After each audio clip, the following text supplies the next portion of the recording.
Olá, eu sou Ediane Oliveira, jornalista do projeto Misturados, um documentário que reúne 7 artistas com diferentes linguagens que estão aí muito vivas e efervescentes, a partir de imagens e reflexões que revelam-se aspectos da transculturalidade e da diversidade cultural que existe nesse território localizado ao sul do Brasil.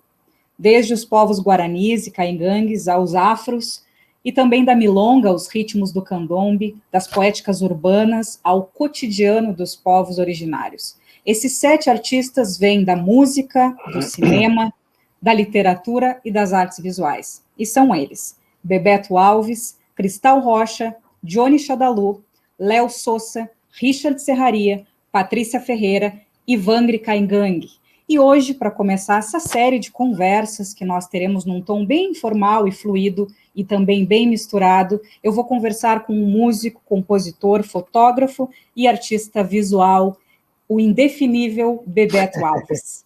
Juntamente comigo também está o Ricardo Almeida, ele é produtor do projeto Misturados, com Léo Sousa, diretor e roteirista com Luiz Alberto Cassol e também com o Richard Serraria.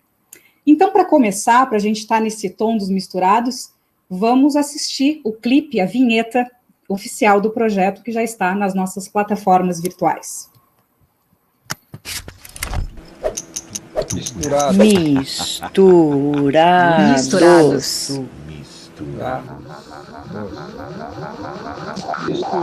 Misturados. Misturados.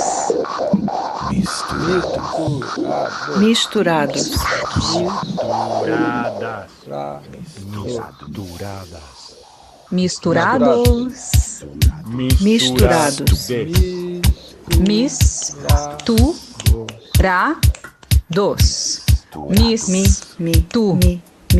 Misturados. Misturados. Misturados.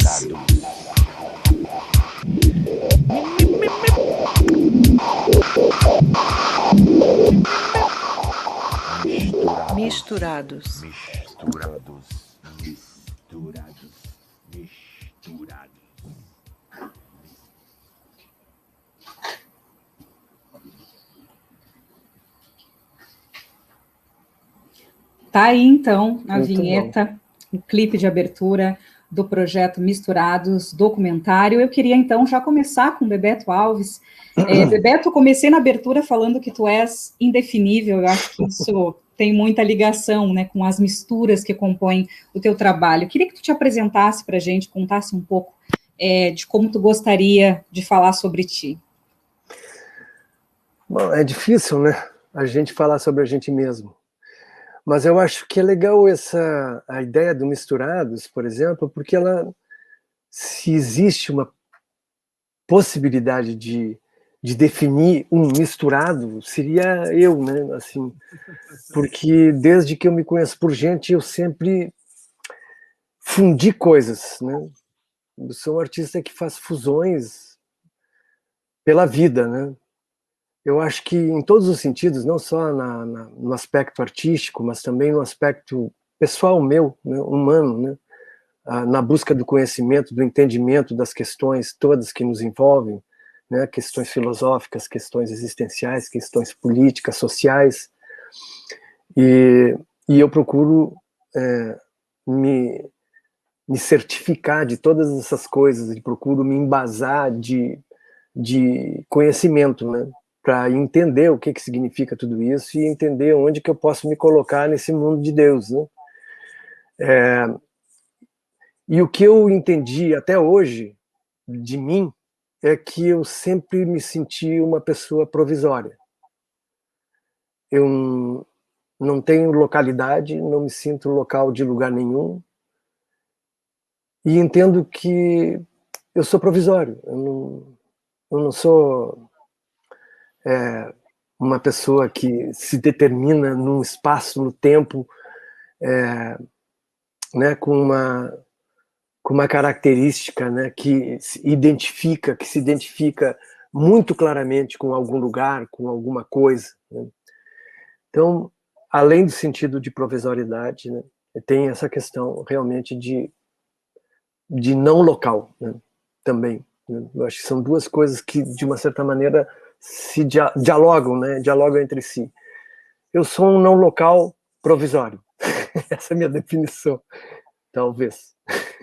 Não sei ainda. Mas Bebeto, que bom falar contigo aqui com a Ediane, né? Legal, Ricardo.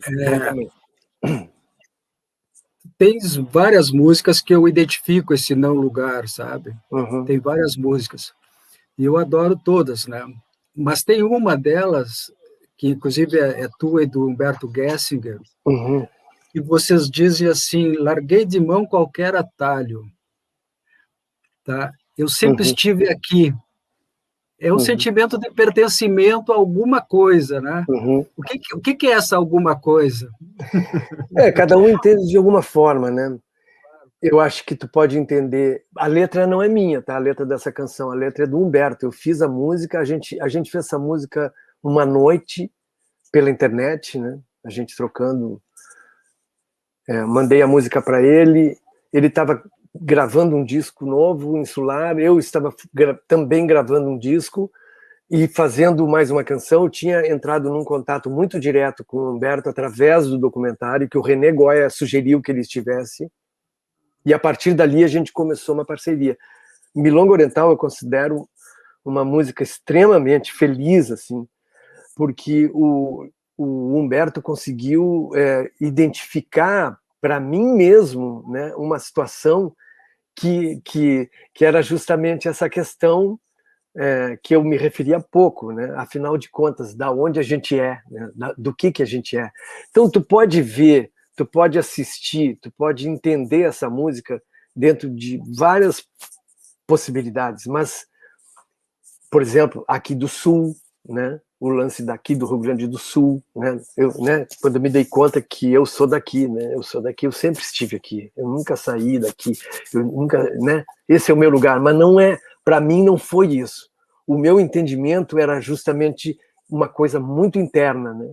De que eu poderia existir dentro de mim mesmo, né? Que eu conheci essa música depois de ter visto mais uma canção. Então sou bastante influenciado pela cultura moura, né? Andaluzia, Marrocos e tudo mais. E aí tem tudo a ver com o Sul também, né? A gente vai conversar sobre isso. Sim. Vamos escutar essa música aí?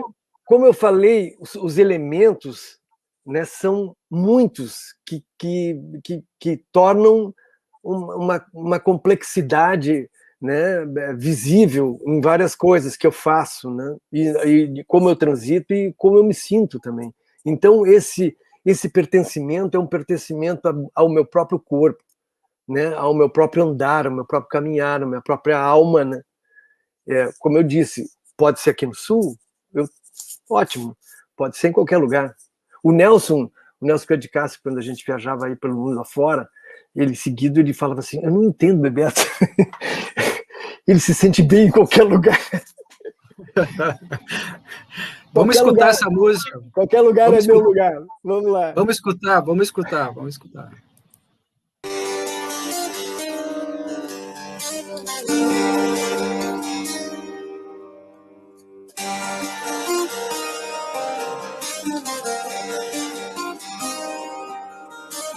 Só depois de muito chão, de galho em galho, de grão em grão, degrau retalho, quando larguei de mão qualquer atalho, só então cheguei aqui e descobri que sempre estive aqui.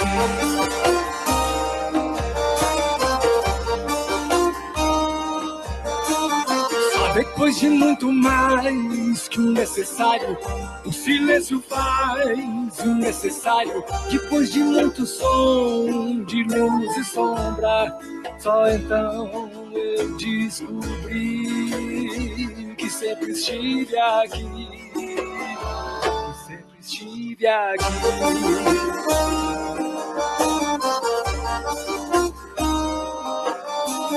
Veja como são as coisas, companheiro.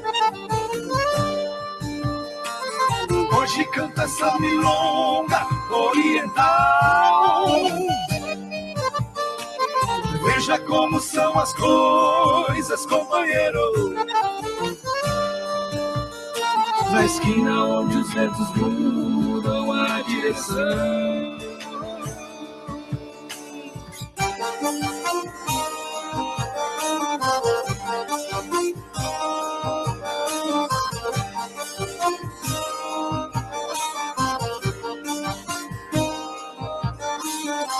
Depois de muito chão, de galho em galho, de grão em grão, degrau retalho, quando larguei de mão qualquer atalho, só então cheguei aqui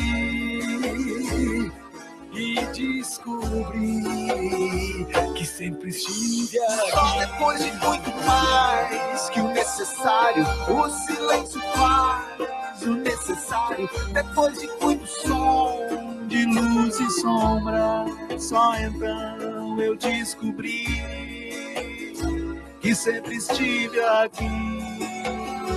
Eu sempre estive aqui.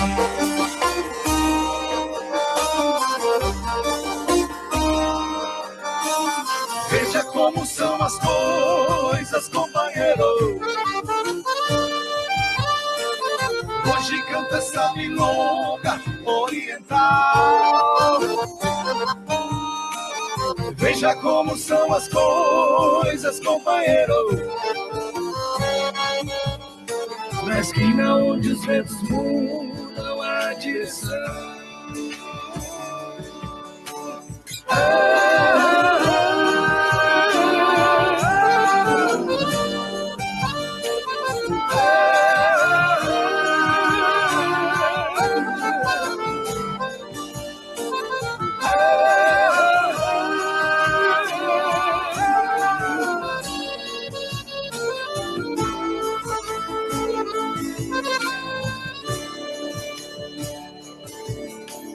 Veja como são as coisas, companheiro.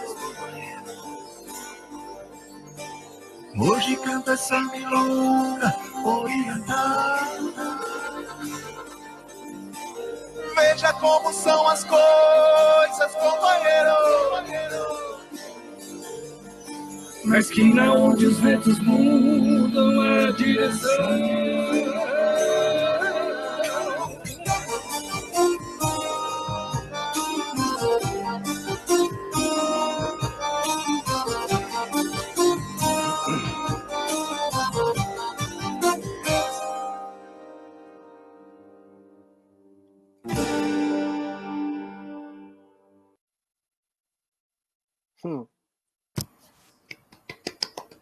E ao vivo, hein?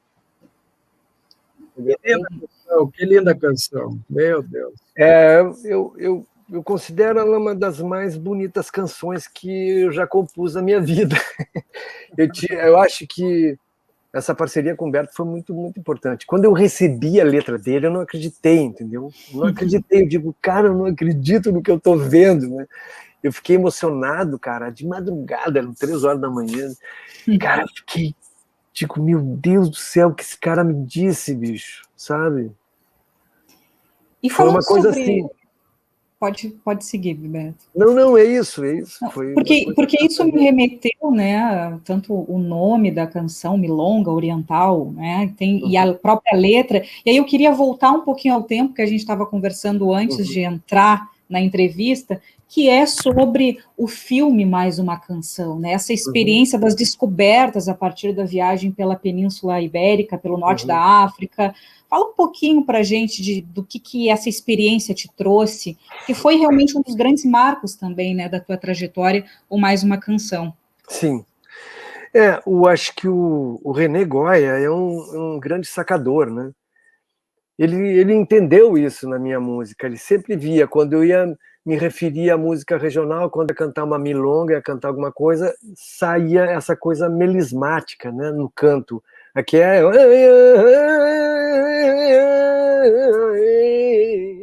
Sabe, essas coisas. E aí ele me propôs, Beto, né, na feitura do filme, né, vamos para a África? Eu digo, bora. Então vamos fazer uma viagem, eu acho que é necessário que o filme faça essa reflexão, porque tu tem essa dúvida, tu não sabe exatamente o que significa isso, então vamos lá entender esse negócio, né? Então foi uma investigação, né? Não foi uma pesquisa exatamente, foi uma investigação. E a gente foi e realmente encontramos o eco disso tudo, né? A gente foi para Espanha, foi para Portugal e fomos para o norte da África, né? Lá para Marrocos, né? Ficamos no Marrocos alguns dias. Por quê? Porque a ideia era de que se o Brasil foi colonizado por Portugal e Espanha em 1500, né? A Espanha e Portugal, a Península Ibérica, tinha sido invadida pelos mouros durante 800 anos, né? Muito antes disso ainda. Então, essa cultura moura toda faz parte da cultura ibérica, né? Faz parte da nossa língua. A língua portuguesa é cheia de palavras árabes, não? Então, eu comecei a pensar a respeito disso. Eu digo, pô, toda a influência árabe que há no Nordeste, através principalmente de uma comunidade libanesa, né? Dos libaneses, é muito forte a cultura libanesa no Nordeste do Brasil. Uruguaiana tem uma comunidade palestina enorme, né, que hoje, né, faz parte do tecido social da cidade. Existe uma placa em agradecimento, né, ao povo palestino no desenvolvimento cultural, social e econômico da cidade.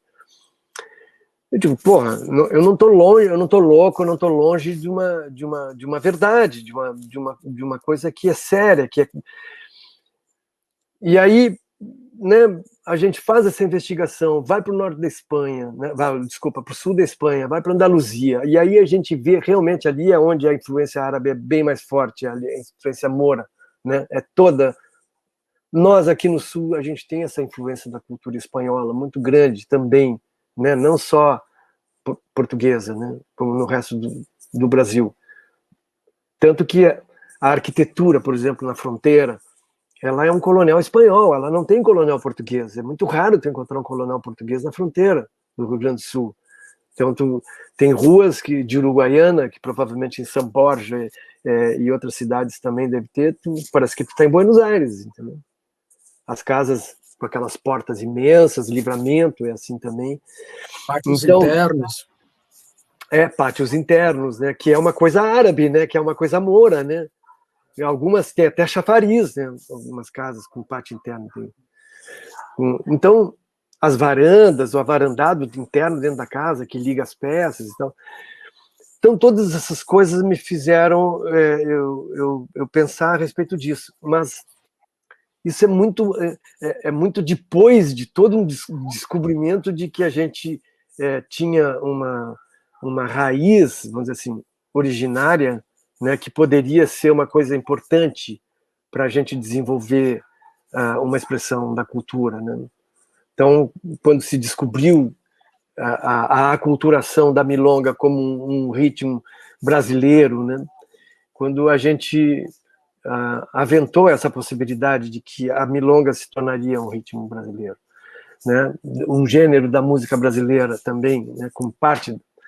E eu acho que a gente fez isso. Eu acho que esse é o grande mérito, talvez, do que se criou aqui no Rio Grande do Sul, é que a gente anexou esse território, né, de um novo gênero musical para a nossa cultura. E eu falo isso com propriedade, porque todas as vezes que a gente viajou nos países do Prata, e ali a gente mostrou o nosso trabalho, né, cantamos a nossa milonga, ela era imediatamente identificada como milonga brasileira.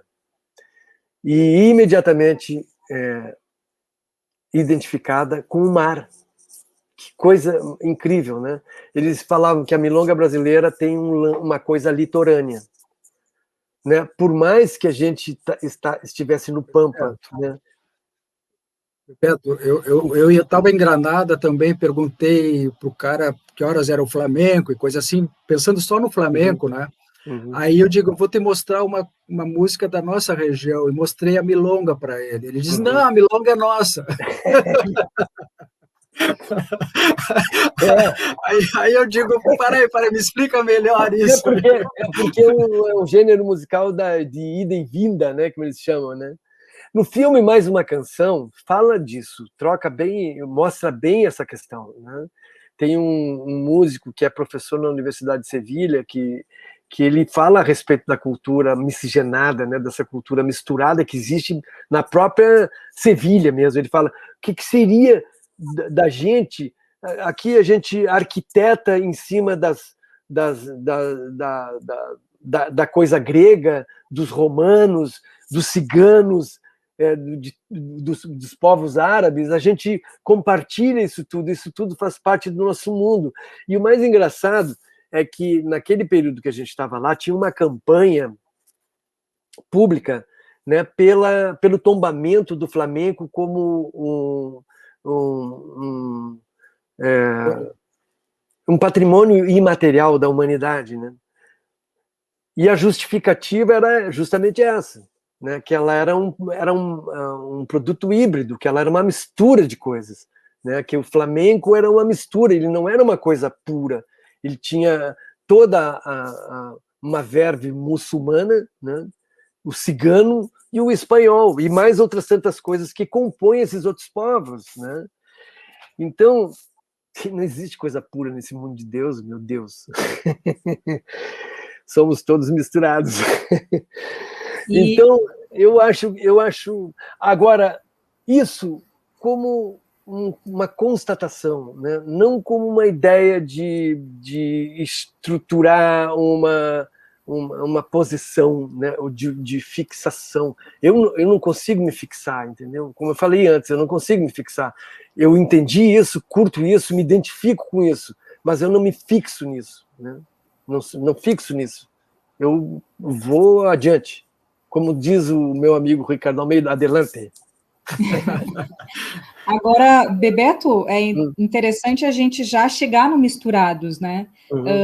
Porque essa conexão também que a partir do documentário, a partir dessa produção, é possível para vocês como artistas, né? Daí eu falei lá na abertura dos artistas que fazem parte, indígenas, tem também a própria Cristal, que é mais jovem, que vem do slam, que vem do hip hop, o próprio Richard, o Léo. Eu queria que tu falasse um pouco de como que está sendo para ti a experiência com o Misturados. Nós estamos no processo de gravação, nesse primeiro momento de trazer para o público. Como que está sendo essa conexão com os artistas e o conceito do Misturados para ti?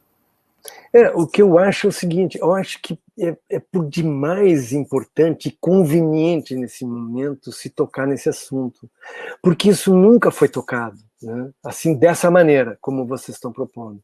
Quer dizer, dentro de uma perspectiva cultural, né? De uma transculturalidade, como vocês estão falando. Eu acho que a gente vive um momento, apesar de todas as crises que a gente está vendo no mundo, crises políticas no Brasil hoje, né, com um governo autoritário, com uma pandemia ainda fazendo, né, uma devastação na população brasileira de uma forma absurda, triste.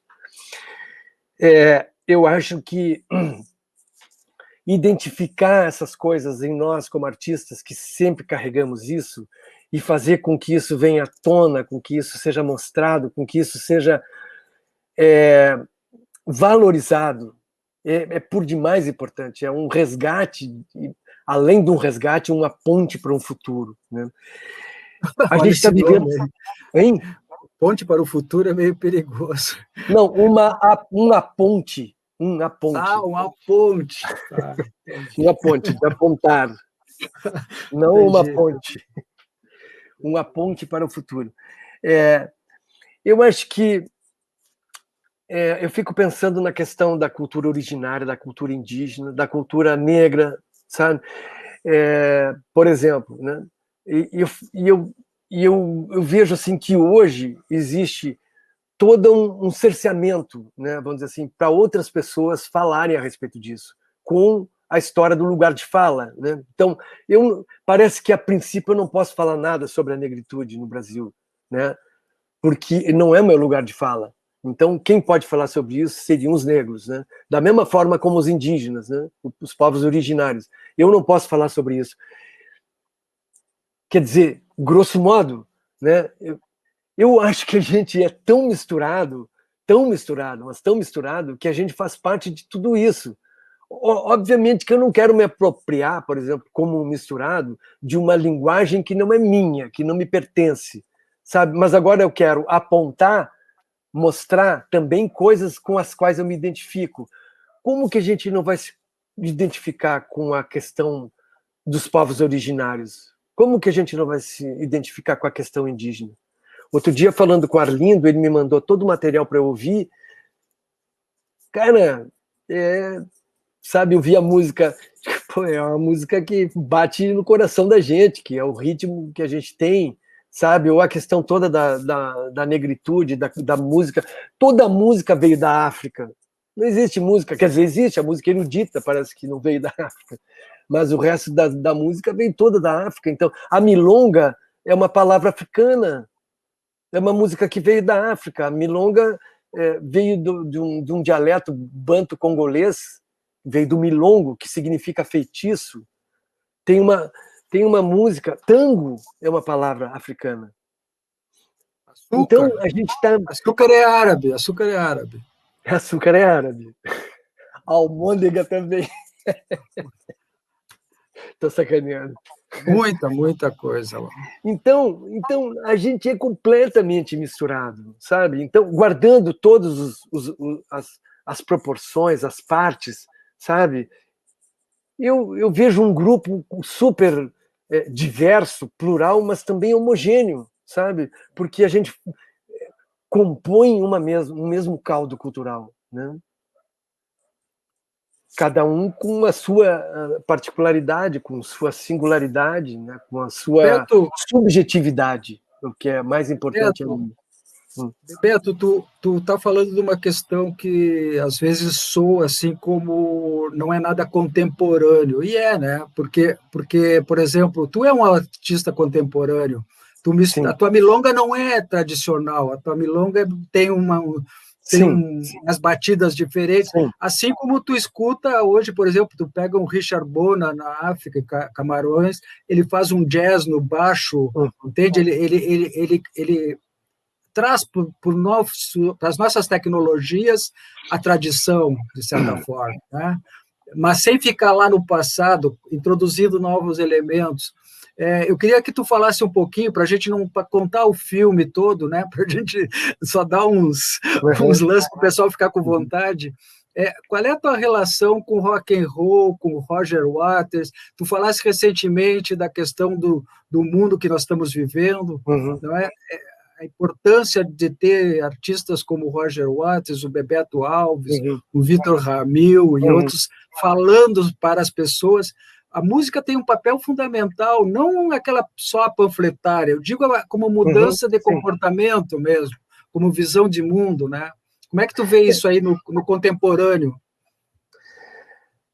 A música faz parte da vida das pessoas de uma maneira bem profunda, né?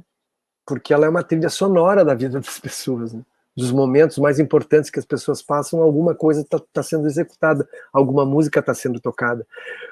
Eu, quando era menino, na Uruguaiana, a gente ouvia rock and roll, não tinha outra coisa para ouvir.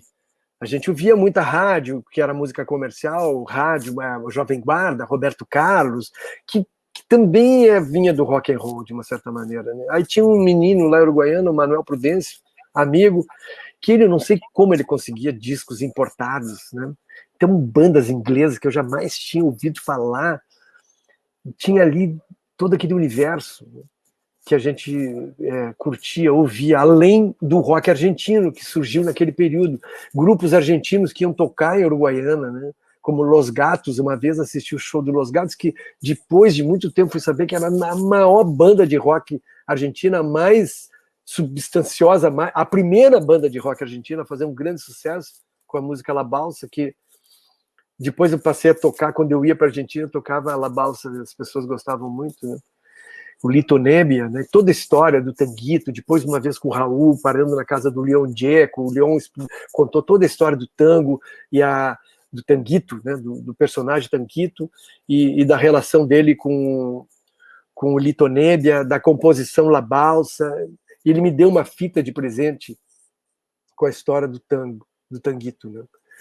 Então, é uma coisa assim tão intensa. Tinha uma banda chamada Los Iracundos, que era uma banda popular, né, que tocava na cidade, era um sucesso imenso. E o Utopia, como é que surge o Utopia? A Utopia surge depois de eu vir para Porto Alegre, né? Eu já era músico, desde criança, desde infante. Eu cantava em rádio com 9 anos de idade, né? Cantava músicas do Roberto Carlos, em programas infantis, não tinha televisão.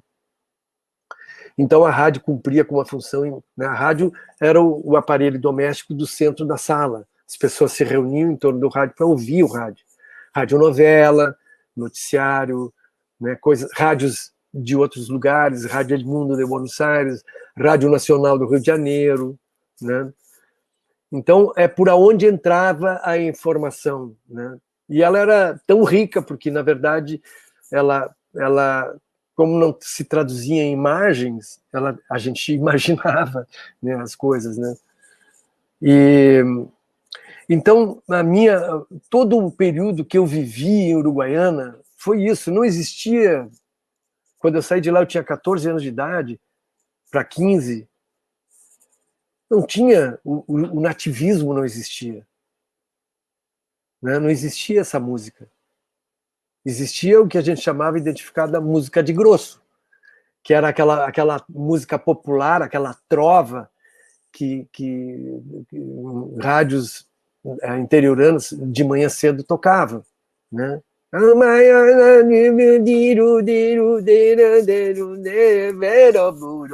Por aí, eu daqui te prendo o rei, tu daí me prende o rei, sabe aquelas coisas assim? Ou a música do Teixeirinha, né? Não tô te ouvindo, tu tá com o microfone desligado. Que está muito presente naquela tua música Tocador de Rádio, né? Sim. Aquilo ali era muito assim, quando estava no almoço, o rádio estava ligado. E aí, naquele momento em que as pessoas se reuniam para almoçar, tu ouvia os comunicados, né, que a rádio passava. Atenção, o senhor Dari, lá de Toropaço. A sua esposa está passando bem aqui, teve internada no hospital, né, mas agora ia estar voltando, não sei quando. Eram comunicados, né? Assim, recados que era dado através da rádio. Todo mundo via a rádio nesse momento para ouvir os comunicados. A música Notícia Urgente, ela fala disso. Depois o Chico Alves, lá de Uruguaiana, que não é meu parente, mas era meu grande amigo, ele fez uma música parecida também, uma canção que falava praticamente da mesma coisa. Talvez até mais direto mesmo a questão do comunicado. Eu usei aquilo para falar de outras coisas, né? Mas a ideia era essa, né? Como eu disse, eu sempre peguei essa coisa regional para falar de outras coisas, né, que não fosse do universo regional.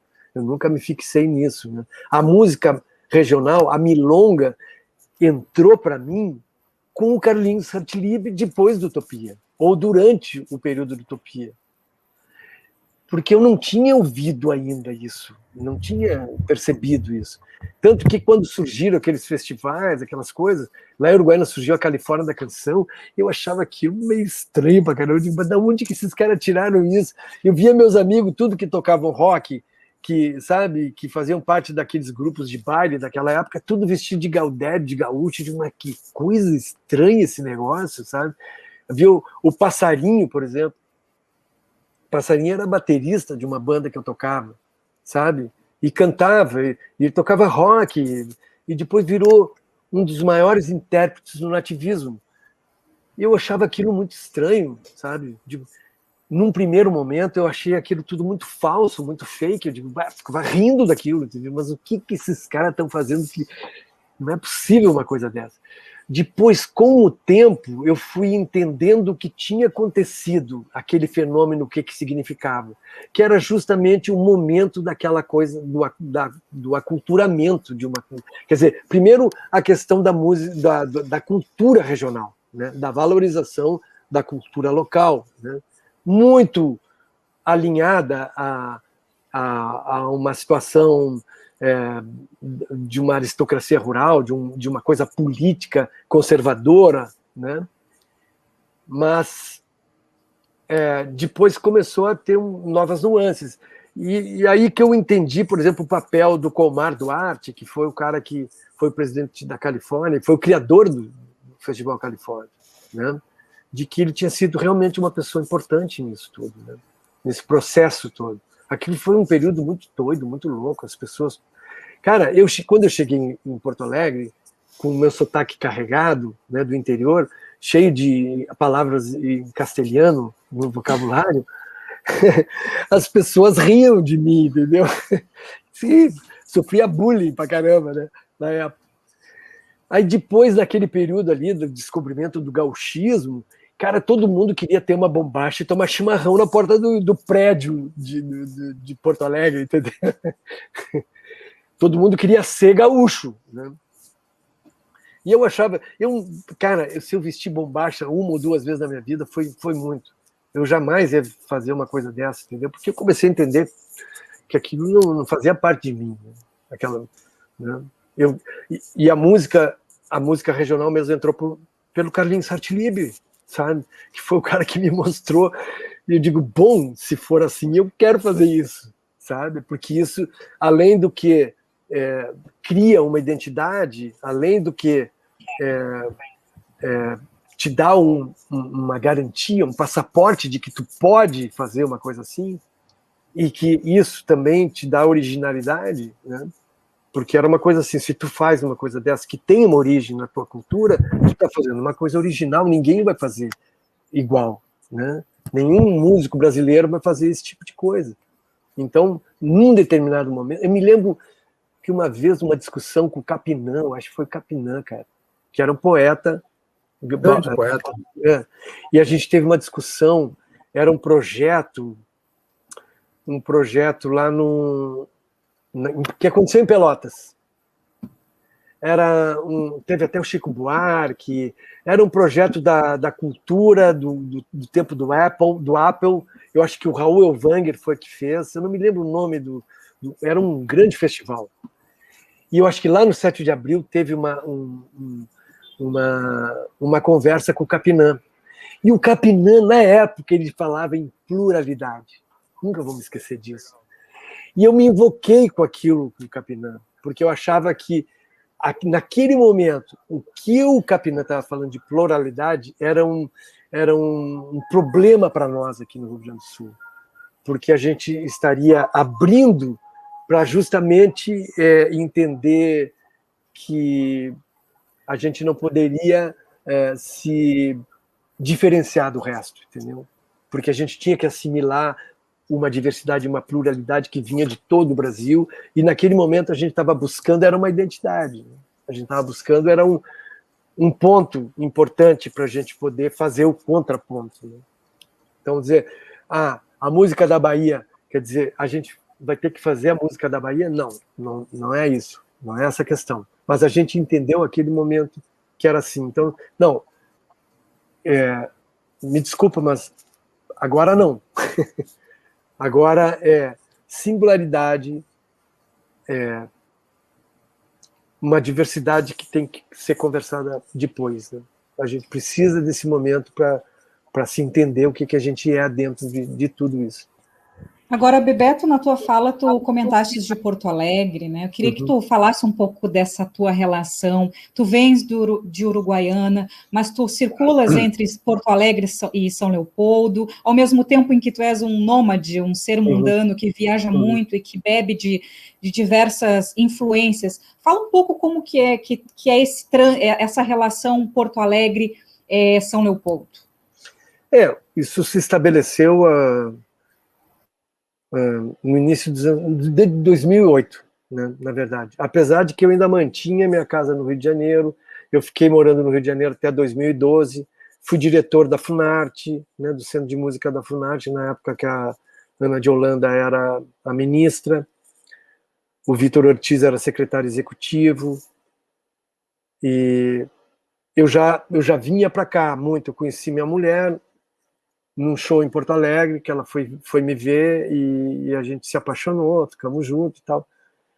E ela era daqui de São Leopoldo. E aí eu comecei a frequentar a cidade de São Leopoldo.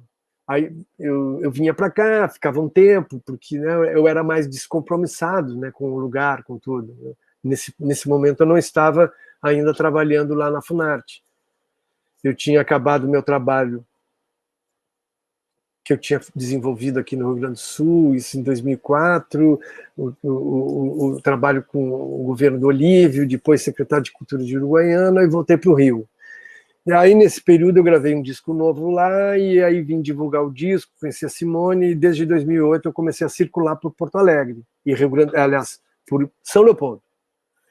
E aí encontrei aqui o Vitor Ortiz, em 2009, 2009 eu encontrei ele aqui, ele estava assumindo a Secretaria de Cultura de São Leopoldo e me convidou para participar do projeto dele, e eu assimilei aqui uma ideia de dividir o tempo do Rio de Janeiro com São Leopoldo e assumir uma coordenação de música aqui. E a gente fez um bom trabalho aqui, bem legal, foi um trabalho bem legal. Mesmo morando no Rio. Aí eu ia assim, eventualmente, de 15 em 15 dias eu ia lá, passava um final de semana, e voltava. Eu fiquei até 2010 aqui assim. Depois, definitivamente, em 2010, eu assumo a Funarte lá no Rio e fico lá até 2012. Sempre indo e voltando, assim, né, com a relação da Simone. Eu já estava assim, preocupado com isso, que já tinha passado muito tempo, já 5 anos, 6 anos, e a gente, pô, vai chegar um momento que isso vai ter que ser definido. Ela não podia ir para lá, já tinha 2 crianças, entendeu? E ela tinha o trabalho dela todo aqui, toda...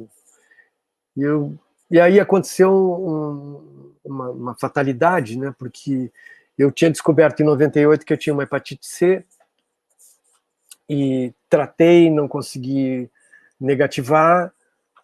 E aí, em 2012, eu procurei um médico lá no Rio de Janeiro, uma dentista para fazer, que já era minha dentista lá, para fazer uma cirurgia, né? E ela, sabendo já do meu quadro, também me pediu alguns exames. E aí, quando vieram os exames de volta, ela disse: Bebeto, eu não vou abrir nada aí, porque tu está com uma baixa de plaquetas muito grande. Existe o risco de a gente não ter uma coagulação, aí, de não fechar a ferida, né? Eu realmente estava assim, 30 mil unidades, né, por milímetro cúbico, sei lá como é que é a medida, sendo que o mínimo seria 150 mil. Aí acendeu a luz vermelha e eu vim para Porto Alegre. Aí procurei o meu médico, o cara fez um xixi em mim, porque eu tinha abandonado ele fazia 7 anos. Eu tinha feito um tratamento que tinha na rede pública na época e não funcionou. E eu digo, bom, deixa assim, vamos ver até onde... Aí se descobriu que eu estava com uma cirrose hepática, né? E aí se descobriu que existia lá um pontinho que estava suspeito, e aí levou-se mais algum tempo para descobrir que era um hepatocarcinoma. Em resumo, eu estava com câncer de fígado já, e com o fígado tomado por uma cirrose hepática. Única solução era a fila do transplante, senão eu ia morrer. E foi o que aconteceu. Aí eu vim embora, larguei tudo e vim embora, porque era aqui que eu deveria fazer isso, entendeu? Porque eu tinha o meu médico e ele ia me introduzir, né, para dentro do Hospital Santa Casa, para eu fazer todos os procedimentos e cumprir todos os protocolos para fazer o transplante. E foi o que aconteceu. Eu fui transplantado em abril de 2013. No final do ano de 2012, eu vim para Porto Alegre. Terminou o ano novo, e eu vim embora. Janeiro eu já estava aqui. Porque eu já tinha entrado, em janeiro entrei para a fila do transplante. E aí, rapidamente, em 4 meses, eu fui transplantado. Fui um cara de muita sorte, né? Então, isso mudou muitas coisas, né? Obviamente que o meu andar, ele ficou um pouco resumido, né? Já não posso mais me aventurar a longas distâncias. A fotografia surge aí ou já vinha há muito tempo? Não, ela já vinha também, ela já vinha há mais tempo, né? A fotografia vem desde o início dos anos 2000, na realidade, desde as viagens que a gente estava indo para a Europa, mas eu não tinha equipamento, né? E desde muito antes, na verdade, né? Mas assim, como uma atividade mesmo desde 2008. O cinema também, tu já fizeste cinema, já fizeste... Sim, o cinema, É que o cinema também fazia parte daquele meu passado lá em Uruguaiana, né? Porque, como a gente não via televisão, eu falei do rádio, né? Naquele momento, mas o cinema também era importante, né? Porque era a única coisa que a gente tinha. Nos finais de semana, a gente ia para o cinema. Passava sábado e domingo assistindo filme, né, no cinema. Mas tu, como ator, eu digo, tu já atuaste. Sim, eu fiz várias coisas, fiz muitas coisas.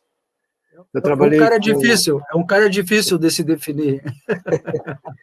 Não, eu acho que não. Uma vez eu tinha falado com o Rui Carlos Osterman, quando ele perguntou justamente isso, como é que tu te define, Bebeto? Cara, eu sou um criador. Por mais estranho que isso possa parecer, né? Que pode ser uma coisa prepotente eu falar uma coisa dessa, eu sou um criador, pô, criador. Como assim criador? Mas é porque eu nasci para criar mesmo, eu não tenho outro tipo de coisa, eu jamais poderia cumprir com qualquer atividade, tanto que no período ali de definição, de universidade e tal, aquelas coisas, eu estava no segundo ano científico no Julinho e parei, porque eu não tinha nenhuma opção, entendeu? Eu não me via sendo um advogado, médico, arquiteto, pintor, sei lá o quê, entendeu? Nada, zero. Cara, eu não tinha vontade, eu não tinha ambição nenhuma, entendeu? Aí que eu digo, não, eu sou músico. Inicialmente, eu sou músico. Eu sou um criador. Porque mesmo as linguagens artísticas que eu manuseio, né, que eu trabalho, elas são linguagens que eu me utilizo, na verdade. Mesmo como músico, eu fui me utilizar e fui me especificar, ou será que é especificar a palavra? Não, especificar não. Especializar, alguma coisa assim, na composição, porque era onde eu poderia criar objetivamente, né? Claro que pode, tu desenvolver um trabalho como instrumentista, tu também criar coisas, mas eu precisava me expressar pela palavra, eu precisava disso. Então, eu como músico, eu nunca fui de ficar tocando músicas de outras pessoas, apesar de ter passado por baile, de ter cantado em rádio e tal, mas não era isso que eu gostava, não era isso que eu queria. Quando aprendi a tocar um instrumento, a primeira coisa que eu fiz foi fazer uma música, entendeu? Porque eu queria tocar uma coisa que fosse minha, né? Da mesma forma com a fotografia, da mesma forma com as artes visuais, a gente está sempre forçando uma ruptura de uma regra, né? A fotografia que eu faço, ela é uma fotografia muito associada à cultura digital, né? O que significa que é uma cultura, que é uma fotografia que eu me utilizo da fotografia para criar, né? Então, claro que eu fotografo, eu pego minha câmera e fotografo coisas, fotografo pôr do sol, fotografo qualquer coisa, né? Mas o que eu gosto de fazer mesmo é romper com a linguagem da fotografia e fazer com que ela se torne uma outra coisa, para eu poder criar. E é o que tem acontecido. E agora, há pouco tempo, encontrei um parceiro das artes visuais, que é o Antônio Augusto Bueno, que a gente tem desenvolvido um projeto híbrido, justamente entre o desenho, a pintura e a fotografia. E a gente está sempre se perguntando, afinal de contas, o que a gente está fazendo? Não sabe, não sei. Não, tá, é uma cultura híbrida, mas o que é essa cultura híbrida? Tá, é uma linguagem. É o ponto que a fotografia e o desenho e a pintura se encontram. Mas não é isso. Aí ontem a gente esteve junto, eu tive que ir lá a Porto Alegre levar um material para ele. Aí eu falei para ele, Antônio, eu estive pensando, na verdade, o que está acontecendo aqui é uma relação do abstrato com o figurativo. Isso aqui é isso, o resultado disso, numa linguagem artística, né, uma linguagem de arte, é um híbrido entre o figurativo e a abstração, né? Porque eu penso o espaço da figura para o Antônio poder fazer as coisas, né, que ele vai fazer posteriormente. E o que ele faz é extremamente abstrato, né? Então, é um troço muito louco. Então, a gente está fazendo agora um projeto, né, que é o Linha de Voo, que já vem Voo da Pedra, lá de 2019, passou pelo 2020 com o Plano de Voo, que foi uma exposição virtual no meu site de fotografia que eu tenho, e agora num projeto que a gente ganhou, né, pelo um edital do FAC, lá, FAC em Movimento, chama-se, que é o Linha de Voo, que é um livro de arte, uma exposição itinerante, uma residência lá na linha de fronteira, um vídeo de animação que a gente está trabalhando com outro artista chamado James Ortega, que é um projeto híbrido também e muito doido, com várias facetas, entendeu? Várias pessoas agregadas a ele, compondo, criando. Por exemplo, a história da animação a gente está fazendo junto. O cara que a gente escolheu para fazer a animação é um artista chamado James Ortega, e ele propôs que a gente trabalhe conjuntamente com ele, né? E eu achei incrível a generosidade dele também em abrir o processo dele para que a gente pudesse trabalhar junto com ele, né? Então tem sido um trabalho incrível. Então, da mesma forma, com a música, do que a música, né, nessa linguagem das artes visuais da fotografia, eu também estou sempre buscando, né, romper certos padrões, né, regras. Por isso, cara, frisar de novo a importância... não sei se vocês dimensionaram a importância desse projeto Misturados. Como ele é importante, como ele é importante. Ele vai a gente escolheu pessoas que são misturadas, a gente só está reconhecendo, né, Bebeto? Mas é que a maneira como vocês vão colocar isso vai trazer isso à tona de uma forma como nunca foi visto, entendeu? Como... Eu já te falei isso aqui no Rio Grande do Sul não é vista, mas se tu sai do Mato Grosso para cima, por exemplo, ali tudo é misturado e ninguém rotula. Uhum. Entende? As coisas são assim porque mas são elas assim. São naturalmente, né? Isso, elas são naturalmente. Aqui no Rio Grande do Sul que tem esse olhar meio que julgador, acadêmico, não sei o que é. É acadêmico. A gente tem que estar sempre provando alguma coisa aqui no Rio Grande do Sul, né? Provando que tu é capaz, que tu pode, que tu é, né? Então, uma explicação, né? É ruim, né?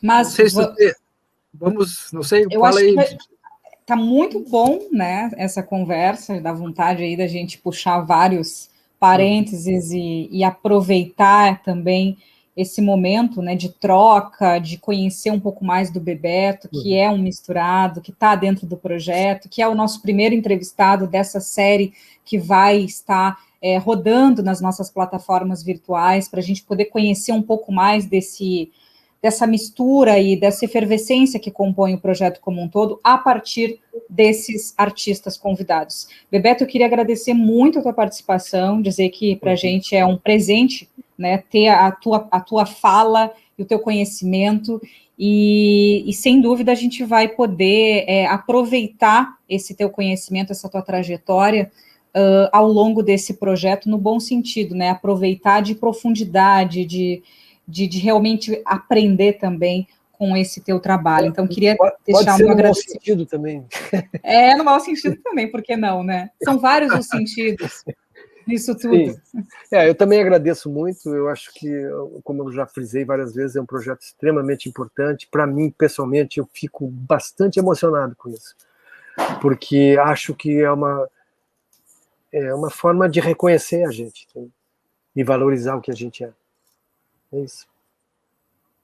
Se precisasse, né, Bebeto? Mas tudo bem. A gente sempre precisa. Vamos colocar a música, o clipe do Misturados de novo? Vamos. Abrindo e fechando. Valeu, pessoal. Bebeto, então, valeu. Muito obrigado, Bebeto. Imagina. Obrigado, Valeu, Bebeto. Estou aí à disposição. Seguimos na luta. Vamos embora. Misturados.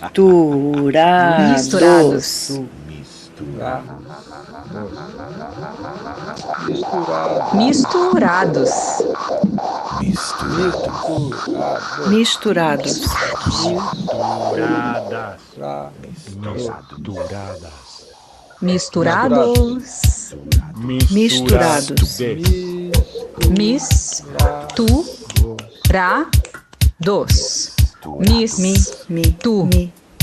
Misturados.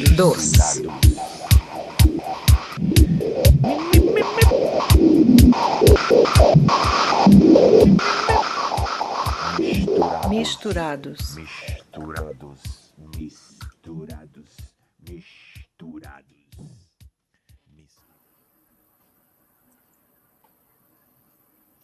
Misturados.